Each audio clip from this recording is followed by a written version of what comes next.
사사기 강의 16번째 시간으로 하나님의 퍼즐 맞추기라는 제목으로 하나님 말씀 함께 나누도록 하겠습니다.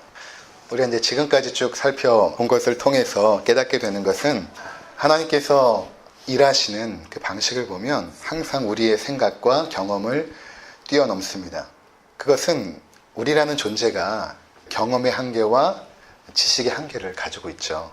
그래서 우리는 대부분 그 안에서 어떤 일을 계획하고 선택하고 진행을 하죠. 그래서 나름대로 인생을 살아가면서 최선이라고 생각하는 것들이 사실은 내 수준에서 최선인 것입니다. 아는 만큼 보인다라는 말이 있습니다. 그러니까 인간은 동일한 현상을 보아도 자신의 그 지식의 경험의 한계 안에서만 어떤 것들을 보고 또 그것만을 보려고 하죠. 하나님에 대한 이해도 마찬가지입니다. 우리가 하나님의 말씀 안에서 하나님이 어떤 분이신지를 알지 못하면 우리 각자가 제한된 그 지식과 경험의 한계 안에서 하나님을 가둬버리는 것입니다. 그런데 사사기를 통해서 우리는 하나님을 발견합니다. 그 하나님은 우리가 지금까지 생각했던 것과는 전혀 달랐죠. 우리에게는 굉장히 어려운 일도 하나님께는 아무것도 아닙니다. 우리가 머리를 싸매고 몇 날 며칠 고민했던 문제들이 사실 하나님 앞에서는 아무것도 아니라는 것입니다. 오늘 본문도 마찬가지입니다. 우리는 이 내용에서 이제 하나님의 일하심을 이제 보게 될 것입니다. 그분께서 어떤 분이신가에 대한 이해가 조금 더 깊어지셔야 되는 것입니다. 그렇게 하나님을 이해할 때만이 우리가 우리 자신을 이해하게 됩니다. 내 자신을.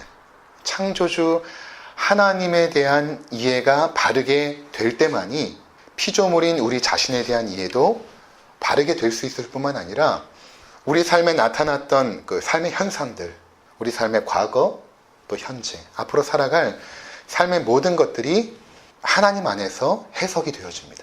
그렇지 않으면 그냥 우리의 지식과 경험으로 그것을 해석해버리게 되는 것입니다. 오늘 본문도 마찬가지로 우리가 그동안 드보라를 바라보았다면, 성경을 통해서 드보라가 과연 어떤 인물인가를 바라보았다면 그것을 내려놓고, 또는 여기에 나와있는 바락이라는 인물도 있거든요. 히브리서 11장에 보면 믿음의 인물들의 목록이 쭉 나와요. 구약에 삼손, 기드온, 그 다음에 드보라가 안 나오고 바락이 나오거든요. 그래서 믿음의 인물 중에 이제 바락이 나오니까 바락을 통해서 어떤 교훈적인 이야기를 끄집어내고자 하지만 사실은 바락을 보아서는 안 됩니다. 또 오늘 야일이라는 여인도 등장하는데 그 여인도 주목해서는 안 됩니다.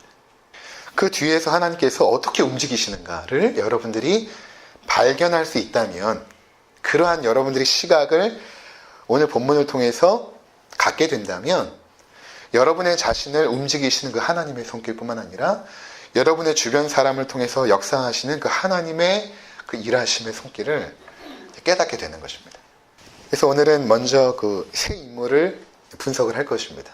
성경에서 나와 있는 대로 아주 간단하게 분석을 하고 나서 오늘 사건이 무엇인지를 살펴보고 마지막에 5가지로 오늘 내용을 정리하는 시간을 갖도록 하겠습니다. 먼저 드보라를 보시면 4절을 한번 보도록 하겠습니다.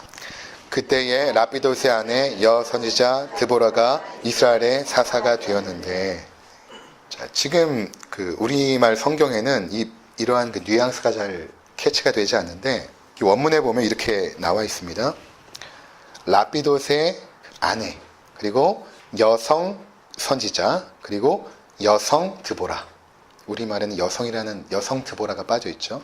그냥 드보라 이렇게 되어 있지만 아내고 여성이라는 것이 2번이나 강조가 되어 있는 것입니다.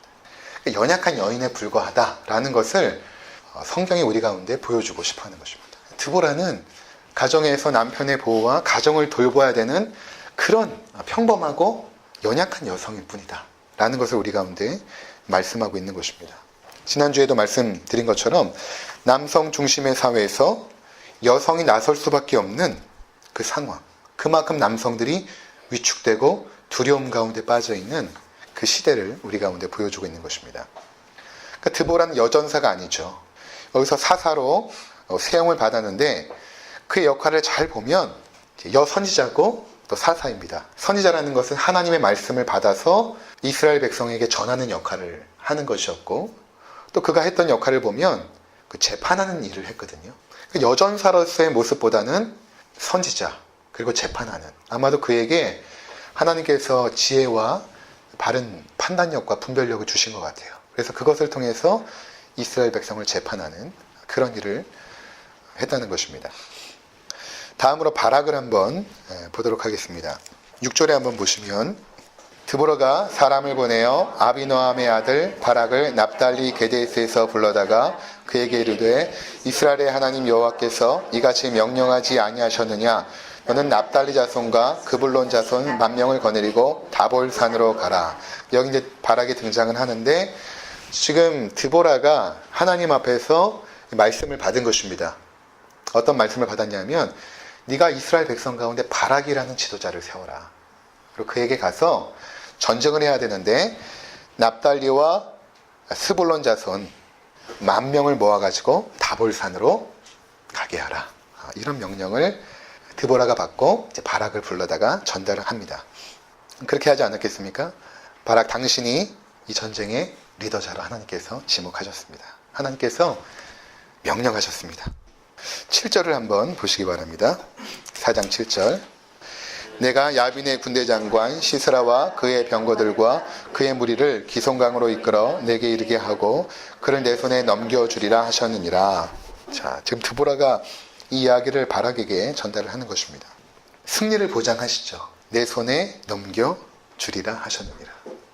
만약 여러분이라면 어떻게 하겠습니까? 하나님의 말씀을 받고 온 선지자가, 물론 지금은 선지자가 없습니다. 이미 계시는 끝났죠. 말씀을 통해서. 그 당시는 계시가 있었으니까. 선지자가 와서 하나님께서 당신을 지목하셨고 또한 승리 또한 보장하셨습니다. 라고 한다면 굉장히 자신만만하게 전쟁에 당할 것 같아요. 여호수아서에 보면 하나님께서 승리를 보장하실 때 그들이 아주 쉽게 전쟁에 승리하거든요. 근데 여러분 바락을 한번 보시기 바랍니다. 어떻게 대답을 하냐면 8절을 보시면 바락이 그에게 이르되 만일 당신이 나와 함께 가면 내가 가려니와 만일 당신이 나와 함께 가지 아니하면 나도 가지 아니하겠노라 하니. 이 영광스러운 전쟁에 하나님께서 리더로 지목한 이 바락이 뭐라고 말하냐면 드보라 당신이 가면 나도 가겠지만 당신이 가지 않으면 나는 가지 않겠습니다. 이렇게 말하고 있는 것입니다. 그럼 바락이라는 이 장수가 어떻습니까? 그 두려움 가운데 있는. 그래서 드보라를 지금 의지하고 있는 것입니다. 그래서 드보라는 하나님의 말씀을 듣고 행동하는 사람이니까 드보라와 함께 가면 가지만 가지 않으면 내가 가지 않겠습니다. 이렇게 지금 연약한 모습을 보여주고 있는 것입니다. 세 번째로 야엘을 한번 보도록 하겠습니다. 전쟁 이야기가 이제 쭉 1절부터 10절까지 진행이 되거든요. 그러다가 11절에 보시면 모세의 장인 호밥의 자손 중 개인 사람 헤벨이 떠나 게데스에 가까운 사하나님 상수리 나무 곁에 이르러 장막을 쳤더라. 이 부분 전에 제가 한번 설명을 드린 적이 있습니다. 이 겐 족속은 이방 족속이거든요. 이들이 어떻게 가나안 땅에 들어왔는가? 그것은 모세가 출애굽을 하여서 가나안 땅에 들어갈 때에 모세의 처가가 미디안 사람들이죠. 그 미디안 사람들 중에서도 겐 족속에 해당합니다. 모세의 처가가. 그래서 나중에 모세가 가나안에 들어갈 때 처남의 이름이 호밥이었는데 호밥에게 같이 갑시다 라고 청하죠. 근데 호밥이 우리는 가지 않겠습니다. 우리는 그냥 여기서 살겠습니다 라고 하지만 만약 가시면 하나님께서 우리에게 주셨던 그 축복을 당신에게도 주실 것입니다 라고 해서 이방 족속이었던 이 겐 족속이 함께 가나안 땅에 들어가게 된 것입니다. 그래서 이 가나안 땅에 살고 있다가 그 중에 이제 호밥의 자손 중 여기 모세의 장인이라고 나왔는데 NIV 영어 성경에는 처남으로 나와 있고 처남이라고 해서 여러분들 이해하시면 됩니다. 모세의 처남 호밥의 자손 중 개인 사람 헤벨이라는 사람이 게데스에 가까운 사하나님 상수리 나무 곁에 이르러 장막을 쳤더라. 이사를 해서 그곳으로 갔다라는 것입니다. 한편에서는 지금 전쟁을 중심으로 이야기가 흘러가고 있습니다. 드보라를 하나님께서 부르시고 바락을 세워서 다볼산으로 올라가라. 이런 명령 가운데서 전쟁이 준비되고 있는데 카메라로 담자고 한다면 그 장면을 쭉 담다가 탁 돌려가지고 한편에서 한 사람이 텐트를 메고 터벅터벅 걸어가지고 사하나님 아래 상수리 나무 밑에다가 텐트를 치고 거기에 거주하는 모습을 딱 보여주고 있는 것입니다. 이 한 절로. 그리고 나서 장면은 다시 전쟁으로 딱 돌아갑니다. 12절부터. 자, 그런데 이 야일은 누구냐면 이 헤벨의 아내입니다. 여기에서는 지금 소개가 되고 있지 않지만 그 헤벨의 아내의 이름이 바로 야일인 것입니다. 그게 답니다. 야일에 대한 소개가 더 이상 없어요. 나중에 이제 야일이 이 전쟁에 놀라운 승리를 가져오는 주역이 되는데 야일은 여전히 숨어 있습니다. 도대체 어떤 인물인지 우리가 도무지 알 수 없어요. 그것은 하나님께서 야일을 주목하지 말라는 의미인 것입니다. 자, 그러면 사건이 어떻게 흘러가는가 우리 살펴보도록 하겠습니다. 방금 말씀드린 것처럼 1절부터 10절까지 전쟁에 대한 이야기가 흘러가다가 11절에 뜬금없이 헤벨 가족의 이사 이야기가 삽입되어져 있다가 12절로 다시 전쟁 이야기로 돌아가죠. 이 두 사건이 과연 어떻게 연결이 되는가 참 재밌습니다.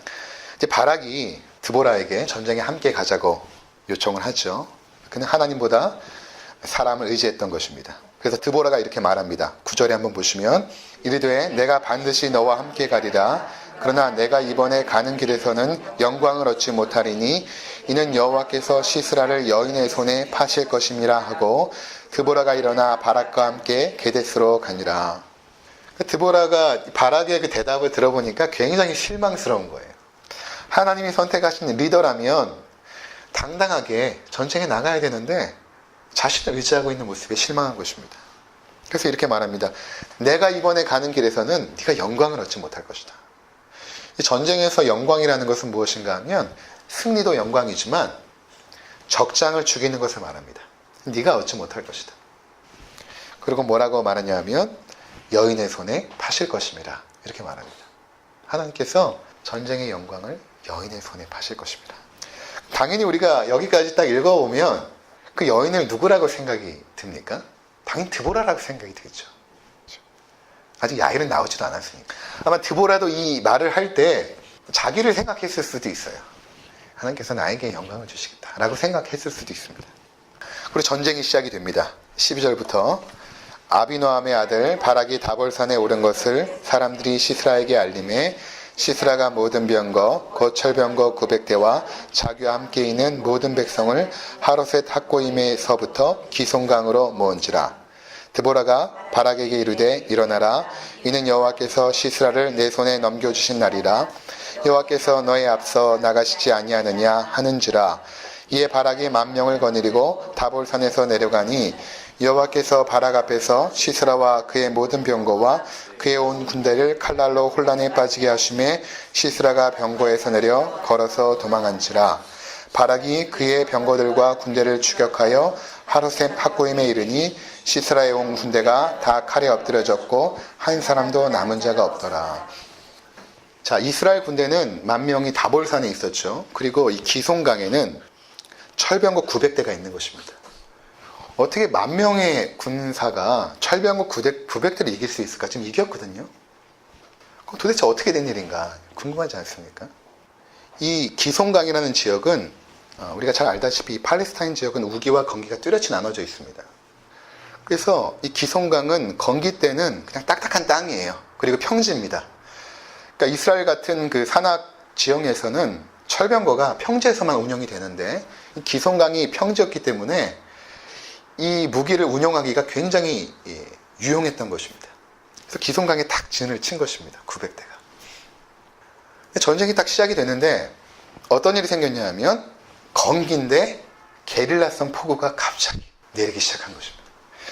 이 4장에는 나타나지 않고 이제 5장에 나왔거든요. 5장에는 보면 드보라 바락이 승리하고 나서 노래를 부르는데 이런 구절이 있습니다. 5장 4절과 5절 여호와여 주께서 세일에서부터 나오시고 에돔들에서부터 진행하실 때에 땅이 진동하고 하늘이 물을 내리고 구름도 물을 내렸나이다. 산들이 여호와 앞에서 진동하니 저 신의 산도 이스라엘의 하나님 여호와 앞에서 진동하였도다. 산이 진동했다는 거 보니까 천둥이 친 거죠. 그리고 4절에 보니까 땅이 진동하고 하늘이 물을 내리고 구름도 물을 내렸나이다. 폭우가 쏟아진 것입니다. 그러니까 이 기송강은 특별히 또 와디 지역이에요. 와디라는 지형의 특징은 뭐냐면 이 주변의 물이 한꺼번에 이쪽으로 몰려듭니다. 그래가지고 갑자기 딱딱했던 땅이 뻘이 돼버리는 것입니다. 그러니까 순간적으로 철병거가 무용지물이 된 것이죠. 그러니까 다볼산에서 그 당시 변변한 무기도 없었거든요. 사실 이스라엘 백성들은 다볼산에서 그 변변치 않은 무기를 가져와가지고 철병호 900대에 올라있는 군사들을 진멸하기 시작한 것입니다. 그래서 16절에 보면 한 사람도 남은 자가 없더라. 온 군대가 다 칼에 엎드러졌고 한 사람도 남은 자가 없더라. 완전히 진멸해버린 것입니다. 자, 그런데 그 중에서도 이제 그 시스라 장군, 철병호 900대를 이끈 그 시스라 장군은 도망가기 시작합니다.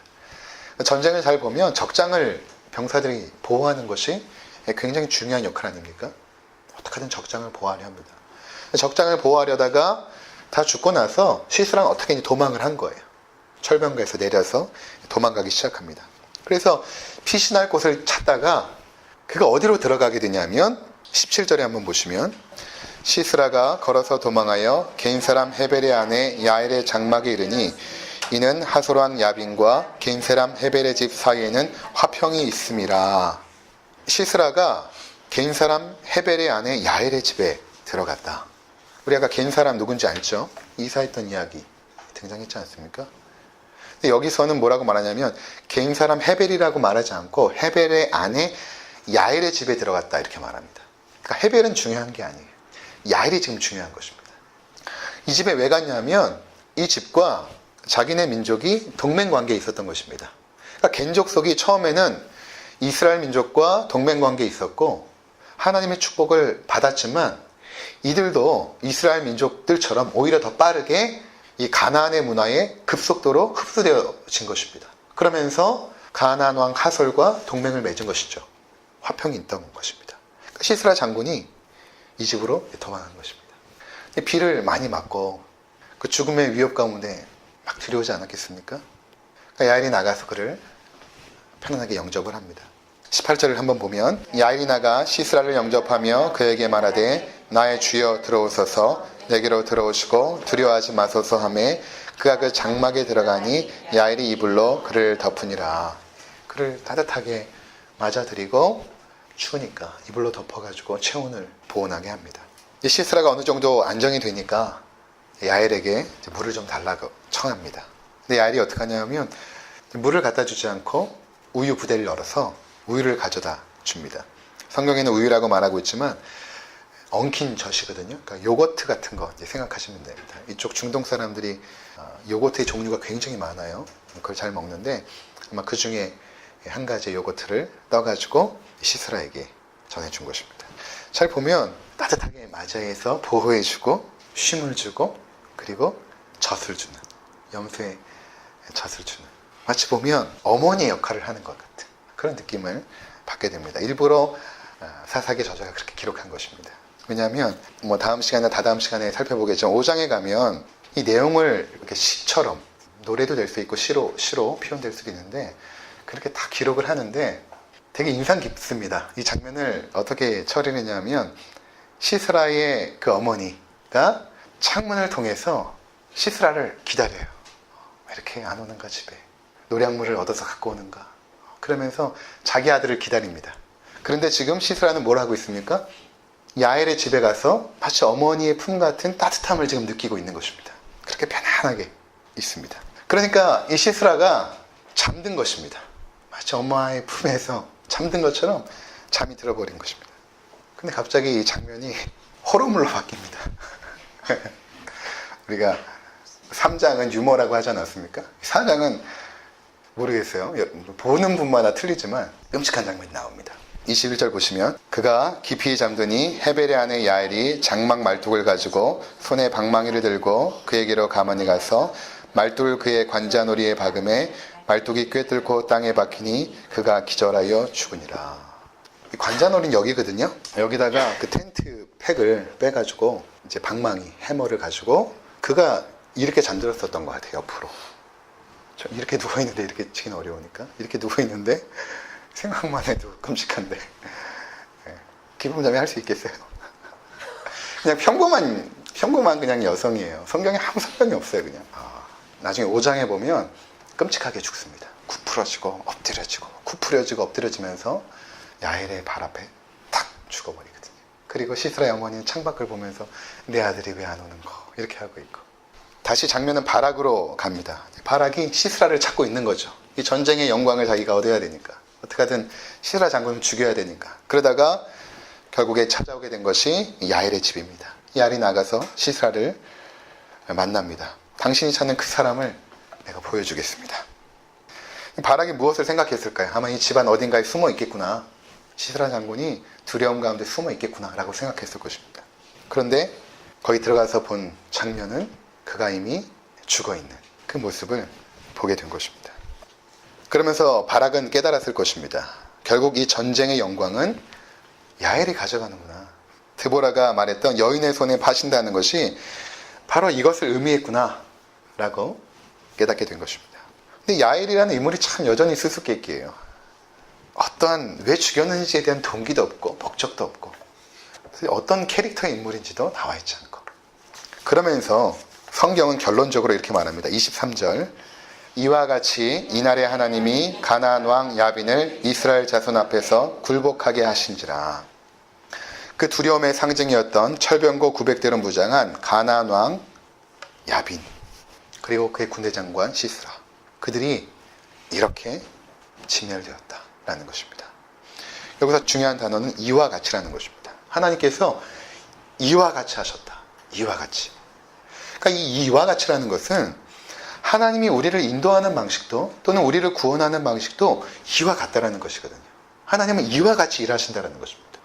하나님은 철병거 900대를 맞서서 이와 같이 역사하셨고, 마찬가지로 너희들의 삶에도 이와 같이 역사하신다라는 것입니다. 그럼 이 이와 같이가 의미하는 것이 무엇인가? 첫 번째로는 하나님은 이와 같이 하신다라는 것입니다. 23절에 이와 같이 이날에 하나님이 이렇게 말하죠. 하나님이 가나안 왕 야빈을 이스라엘 자손 앞에 굴복하게 하신지라. 하나님께서는 이와 같이 하신다는 것입니다. 그러니까 사람이 하는 것이 아니라는 것이죠. 우리 삶에 일어나는 그 모든 일들은 결국 하나님이 하시는 일들이라는 것입니다. 사람이 한 것처럼 보이죠. 하지만 그 뒤에서는 하나님께서 섭리하고 계시다는 것입니다. 이것이 첫 번째로 가장 중요한 내용입니다. 두 번째로는 하나님께서 그렇게 그분의 일들을 행하실 때에 사람을 사용하시는데, 그렇게 쓰임받는 사람들이 우리의 생각과는 전혀 다르다는 것입니다. 이 부분은 계속해서 사사기에서 언급될 것입니다. 모두 연약한 자들이었죠. 드보라, 여성입니다. 바락은 하나님의 명령과 승리에 대한 보장 앞에서 드보라를 의지했던, 그 두려움에 빠져있던 그런 남성이었습니다. 야일은 그냥 한 남성의 아내일 뿐입니다. 다른 정보가 없습니다. 그런데 하나님께서 그들을 사용하셨다라는 것입니다. 그러니까 하나님의 방법은 항상 사람입니다. 그리고 그 사람들은 대부분 연약한 자들인 경우가 많이 있습니다.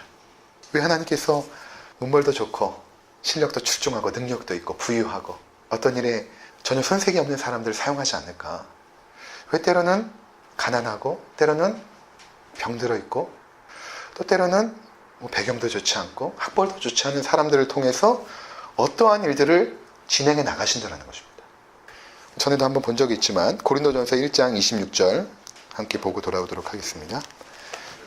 형제들아, 너희를 부르심을 보라. 육체를 따라 지혜로운 자가 많지 아니하며 능한 자가 많지 아니하며 문벌 좋은 자가 많지 아니하도다. 그러나 하나님께서 세상에 미련한 것들을 택하사 지혜 있는 자들을 부끄럽게 하려 하시고 세상의 약한 것들을 택하사 강한 것들을 부끄럽게 하려 하시며 하나님께서 세상의 천한 것들과 멸시받는 것들과 없는 것들을 택하사 있는 것들을 패하려 하시나니 이는 아무 육체도 하나님 앞에서 자랑하지 못하게 하려 하심이라. 아멘. 그러니까 이와 같이 하나님께서 하셨다는 것은 우리가 그 어떤 사람도 의지할 수 없다는 것을 의미하는 것입니다. 여러분들이 신앙생활을 하시면서 저분 정말 믿을만해. 저분이 이룬 그 업적을 한번 봐봐. 정말 놀랍지 않아? 이러면서 사람을 의지할 수가 없다는 것입니다. 여기 나와 있는 이 놀라운 사건은 그 누구도 주역이 아닙니다. 그냥 그들을 하나님께서 사용하신 도구였을 뿐입니다. 근데 그 도구들이 자기를 자랑하는 자리 가운데 서게 되면 하나님의 영광이 나타나지 않기 때문에 하나님께서는 자신을 자랑할 수 없는 사람들을 일부러 세워주신다는 것입니다. 겸손하고 그리고 약한 자들, 그들을 통해 하나님의 강함을 드러내시는 것입니다. 바울도 약할 때 하나님의 강함이 드러난다라고 하셨습니다. 그러니까 우리가 성공한 자리보다는 실패한 자리에서 하나님은 그분의 영광을 나타내세요. 우리가 건강하고 열정 있고 뭐든지 할 수 있는 자리보다는 병들어 있을 때 오히려 하나님의 영광을 나타내십니다. 우리가 뭔가 능력이 있을 때보다는 가장 무능한 순간에 하나님의 능력을 나타내십니다. 이와 같이라는 것은 바로 하나님께서는 강함이나 지혜나 부함이나 권력이나 상관없이 하나님께서 일하신다는 것입니다. 그리고 하나님은 그분 자신의 영광을 드러내기 위하여 겸손하고 약한 자를 들어 사용하신다는 것입니다. 세 번째는 이들이 하나님의 도구로 쓰임받을 때 자신들의 역할이 있었다는 것입니다. 각자 자신들의 역할. 한 사람이 모든 것을 하지 않습니다. 각자 자기에게 맡겨진 인격과 능력의 분량만큼 감당하는 것입니다. 드보라는 바락처럼 전쟁에 나가지 않죠. 바락은 드보라처럼 하나님의 말씀을 듣지 못했습니다. 야엘은 그냥 평범한 주부였습니다. 그는 드보라처럼 선지자도 아니고 바락처럼 군사도 아닙니다. 그냥 자신들의 위치와 역할, 그것을 하나님은 재료로 삼아가지고, 그것을 다 재료로 삼아가지고 조합하여 최고의 위대한 일을 이루신다는 것입니다. 이것이 우리에게 주는 의미가 굉장히 클 것입니다. 우리가 감당할 수 있는 부분에서는 최선을 다하는 것입니다. 그리고 다른 사람들의 역할을 존중해주고, 그러면서 우리 가운데 행하시는 그 하나님을 바라봐야 되는 것입니다. 하나님께서 저분을 통해서 어떤 일을 이루실까? 저분 참 연약하고 저렇게 나약하지만 하나님께서 저분을 통해서 그래도 뭔가 일하실 거야 라는 하나님을 기대해야 되는 거죠. 그분은 비록 약하지만 우리도 마찬가지입니다. 내가 뭘 할 수 있을까가 아니라 그래도 하나님께서 나에게 주신 그 조그만 역할들, 하나님 앞에서는 크고 작음이 없거든요. 그 역할들을 감당하면 되는 것입니다. 그 다음 네 번째, 우리는 순종의 자리까지 가봐야만 하나님의 능력을 체험하게 됩니다. 그렇게 우리에게 맡겨진 일들을 감당하면서 비록 두렵고 떨리지만 전혀 내 기대와 내 경험과 내 지혜로는 도저히 되지 못하는 일이지만 하나님께서 원하시는 일들은 그 자리까지 가봐야 돼요. 그 자리까지. 바락이 다볼산에 올라갔기 때문에 그 전까지 비가 왔겠습니까? 구름이 몰려왔겠습니까? 그렇다면 아마 시스라의 군대가 거기 나오지도 않았을 거예요. 비가 온다는 어떤 예보가 있다면 당연히 건기였고 비는 전혀 오지 않은 때였습니다. 그 누가 비가 올 것이라고 예측을 했겠습니까? 다볼산까지 가봐야 그 하나님의 놀라우신 일들을 보게 되는 것입니다. 그 자리까지 가봐요. 그러니까 우리 청년들은 간혹가다 그런 질문을 해요. 하나님의 뜻이 어딜까요? 나에게 이렇게 지도를 딱 펼쳐 보이시고 여기서부터 여기까지 갈 때 이런 길을 따라서 그 다음은 여기고 그 다음은 여기고 이렇게 살아가라 라고 하시면 얼마나 좋겠습니까? 근데 하나님은 목적지는 말해주시는데 가는 과정은 설명하지 않으세요. 어떻게를 숨기십니다. 어떻게를 숨기세요. 마치 이렇게 두루마리 지도로 인도하는 것처럼 내가 조금 갔어요. 그 다음에 하나님께서 그 다음에 갈 길을 또 열어주세요. 그 다음 장소에 가면 그 다음 길을 또 열어주세요. 히브리서 11장 8절에 보면 믿음으로 아브라함은 부르심을 받았을 때 순종하여 장래 유업으로 받을 땅에 나갈 때 가나안으로 그가 갈 때 목적지를 하나님께서 말씀해 주셨는데 어떻게 갔냐면 갈 바를 알지 못하고 갑니다. 어디로 가야 될지 몰라요. 순간순간마다 하나님께 물어보고 그분을 의지하면서 한 걸음 한 걸음 그렇게 나아갔던 것입니다. 그게 우리 인생입니다. 우리가 지금까지 살아온 삶을 보면 전혀 내가 기대하거나 예측한 삶이 아니었거든요. 하나님께서 한 걸음 한 걸음 인도하시는 것입니다. 그리고 우리가 가야 될 곳은 마침내 영광의 나라, 그 아버지의 품입니다. 근데 그 길로 어떤 과정을 통해서 갈지는 하나님께서만 아시죠. 우리가 해야 될 일은 늘 하나님을 의지하고 하나님께서 우리 가운데 원하시는 그 뜻들을 순간순간 이루어드리는 것입니다. 오늘 말씀의 제목을 하나님의 퍼즐 맞추기라고 했습니다. 내 삶 속에 일어났던 크고 작은 사건들 속에서 하나님의 손길이 있는 것입니다. 내가 지금 만났던 수많은 사람들이 하나님께서 만나게 하신 사람들이에요. 내가 선택한 수많은 크고 작은 선택들이 내가 했지만 그 뒤에서는 하나님께서 하게 하신 것입니다. 그 하나하나의 퍼즐들이 마침내 하나하나 맞춰져서 아름다운 하나님의 영광이라는 작품을 만들어낼 것입니다. 로마서 8장 28절에 성경이 이렇게 우리 가운데 말합니다. 우리가 알거니와 하나님을 사랑하는 자, 곧 그의 뜻대로 부르심을 입은 자들에게는 모든 것이 합력하여 선을 이루느니라. 하나님 그렇게 우리를 지금 인도해 가고 계십니다. 이와 같이 하나님께서 하셨다는 것은 바로 그러한 의미가 있는 것입니다. 아무쪼록 우리의 삶 가운데서 이제는 하나님의 손길을 봐야 됩니다. 하나님께서 어떻게 일하시는가. 그 하나님을 기대하시면서 한 걸음 한 걸음 믿음의 발걸음으로 나아가시는 우리 모든 성도님들 되시기를 주의 이름으로 축원을 드립니다. 기도하시겠습니다.